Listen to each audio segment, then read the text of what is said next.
నేను ఒప్పిస్తాను, నన్ను ఇది లైవ్ క్షమించాలి. వెళ్తుందమ్మా, వెళ్తున్నానా? పర్లేదు, మీరు నా చెప్పండి. భార్య చూస్తుంది ఇప్పుడు. దా దా అంటది. నా ఆన్సర్ చాలా జాగ్రత్త చెప్పాలి. అంటే మిమ్మల్ని రికార్డుల్లో పెట్టాలని కాదు, లేదు, లేదు. మా సహోదరులకి మార్పు రావాలి, అది లేదు, లేదు. ఉపయోగపడాలని. ఓకే, డైరెక్ట్ క్వశ్చన్ అడిగితే మగవాడు అంట్లతోనే బట్టలతో వచ్చా అంతే కదా. అంటే నేను ఫేస్బుక్ పోస్ట్ పెట్టానని చెప్పి ఇప్పుడు అది గుర్తు చేసి మరి మొన్న అంట్లు తోముతూ ఫోటో పెట్టానండి ఒకటి, దానికోసం ఈ క్వశ్చన్ అనమాట. యాక్చువల్లీ నేను చూడలేదన్నా. చూడలేదమ్మా. నేను అప్రిషియేట్ చేశాను అన్న. అంటే ఆయన ఇంట్లో అంట్లు తోముతూ ఫేస్బుక్ లో ఫోటో పెట్టాడు, నేను అప్రిషియేట్ చేశా. ఎందుకంటే మంచి పని అది.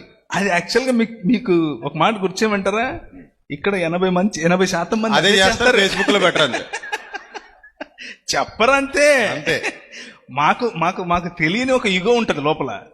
మేము ఎలా చెప్తాం అది, ముఖ్యంగా అమ్మ ఉంటే అస్సలు చేయము. అమ్మ ఉంటే, ఎందుకంటే అమ్మ ముందు మనం చేసామనుకోండి, ఆ తర్వాత ఆమెకుంటది, అది మన భయం.